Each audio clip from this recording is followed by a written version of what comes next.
Hi, this is DOSBox Mom, and welcome back to Let's Play Gateway to the Savage Frontier. Off camera, we camped and cast protective spells, and now we're finally ready to go through that door into that little bitty room where we're expecting to meet some fire giants. And our mage thief is not very good at picking locks. As the party enters this tiny room, the far door is jerked open and great red blustery faces peer in. "Hello," says one, glee in his eye. "Goodbye," says the other, even more happily. Oh gee, they've memorized basic greetings in common. Okay. And these fire giants have, once again, have considerably more elaborate icons than the ones we saw in earlier gold box games. If we could get them bunched together, we could try a stinking cloud. However, we may not get that lucky.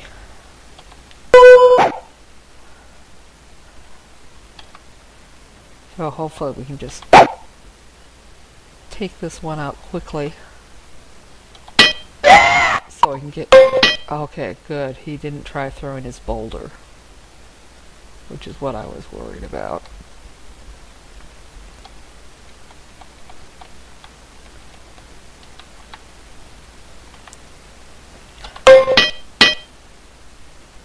It's needless to say, a boulder thrown by a giant can do a world of hurt to your characters.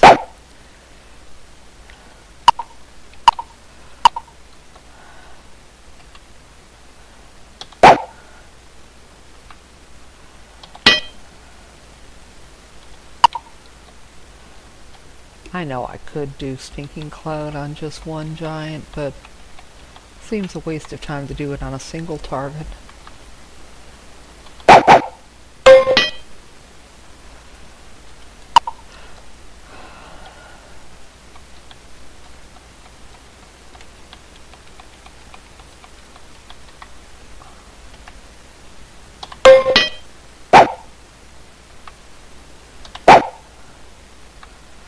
Not doing anything. Oh, good, we took him out. And switch back to melee weapons.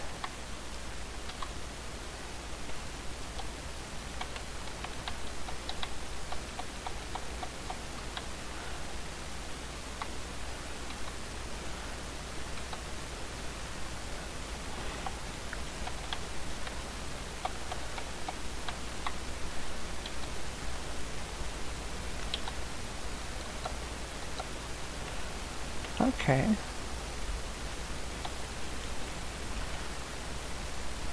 Actually, the gold isn't quite so overwhelming as I've seen other giants have. So that's not so bad. Ooh, and they're the ones with the meteorite ore.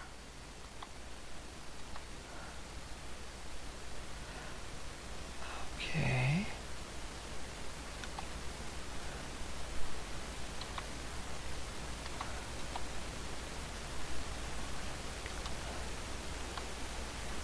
Okay, our paladin's carrying the meteorite ore. Okay, I'm going to try camping here and rememorizing spells.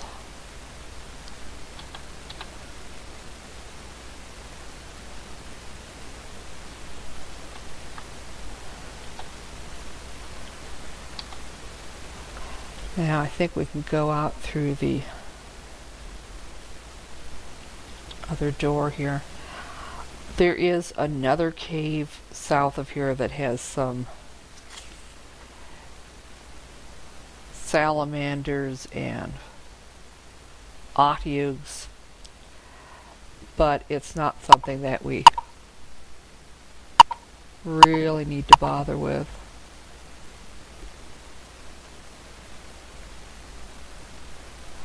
Yeah, here we go.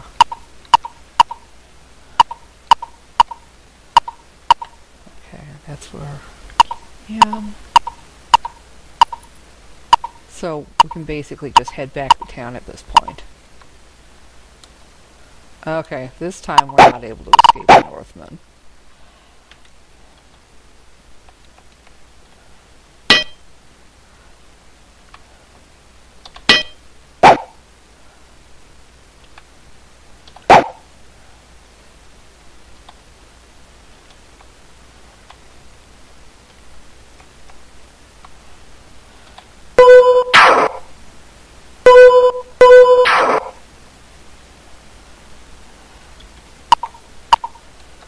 Okay, we might be able to manage a stinking cloud against those ones in the middle.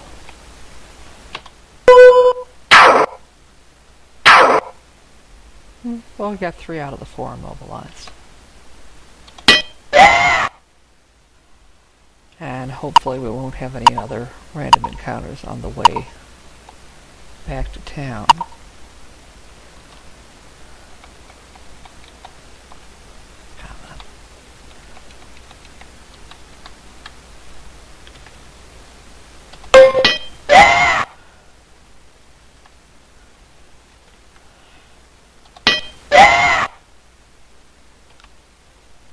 Oh, we just have this one left.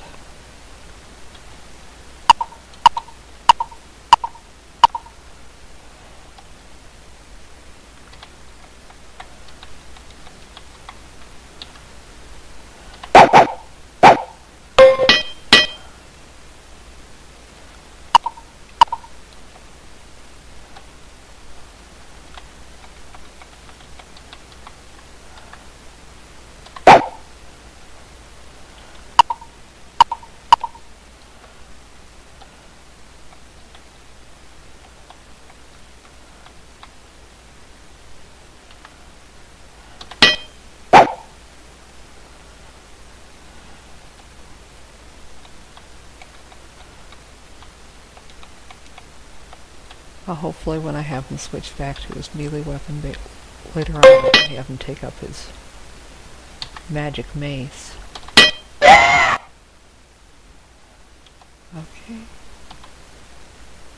And that's the end of that battle.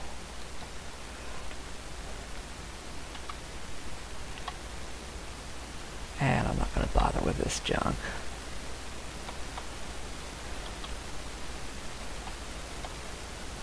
I will try to heal the ranger. And now we're done. We cannot rest here, so we're just going to move right along.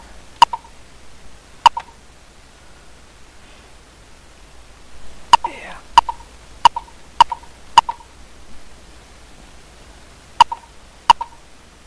Okay, I think we go due east here.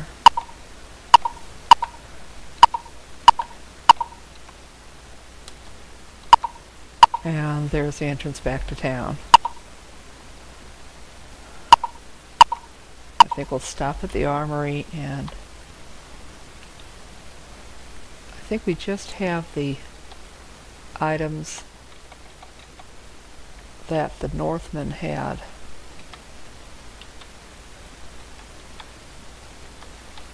Inside the Fire Giant's castle.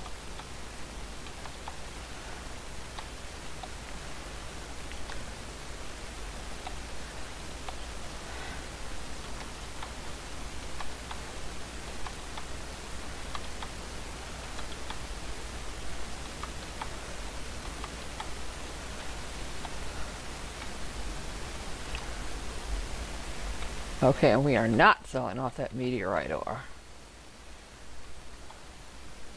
That's good stuff. Okay.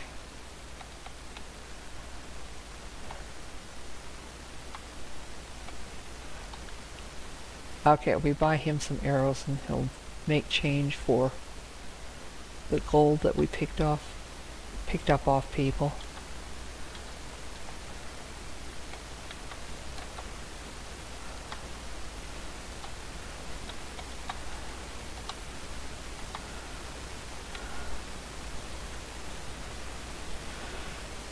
Well, that was the general idea. Okay, well, maybe we'll have to have somebody else buy arrows.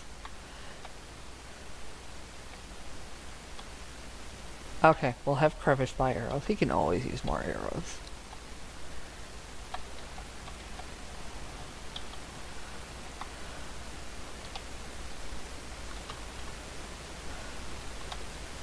That's more like it. Oh yeah, and look at all the people that are eligible for promotions. We need to get to a training hall pronto.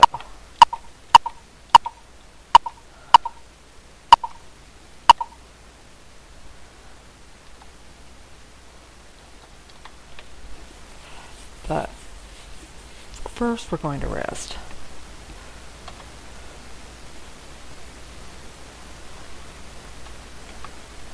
And then we're going to see when the next boat leaves town.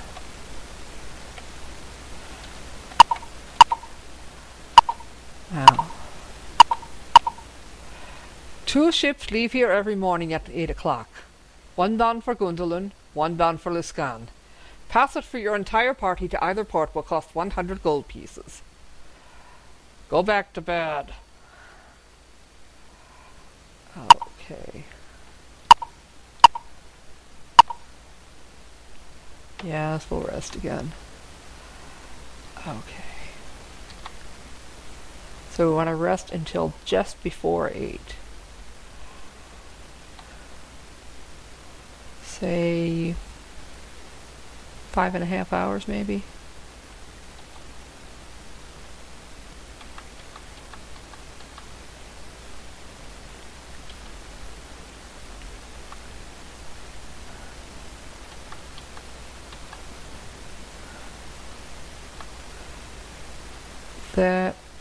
Okay, that would take us up to 7:46, which should be close enough. And we'll save. And now let's try to catch the boat to the next island. Both ships are at the dock and still accepting passengers. It'll cost your party 100 gold pieces to make the voyage. Where do you wish to go? Gundarlun. You cross the narrow gangplank and enter the ship. Sturdy voices cry out from below, as the oarsmen pull the vessel through the bubbling waters of the Bay of Twern, and then to the southeast toward Gundarlun. The ship slowly edges its way to the pier at Gunbarg, Gundarlun's largest town.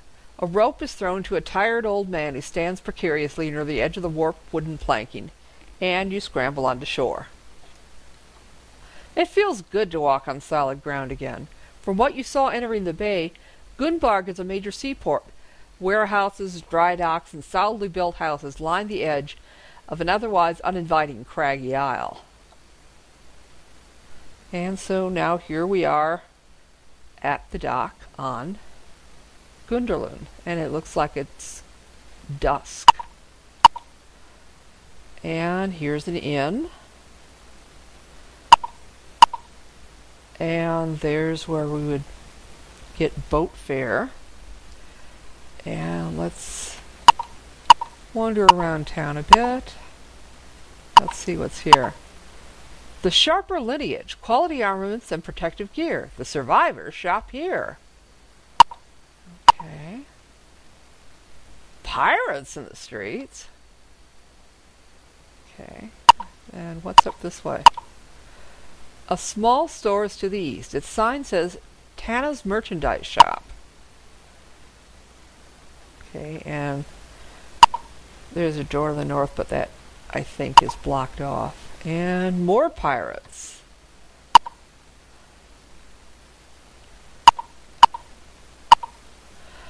Temple of Saloon, House of the Navigators, to our south. And to the north here, magnificent palace, weathered by centuries of fierce storms and salty fog.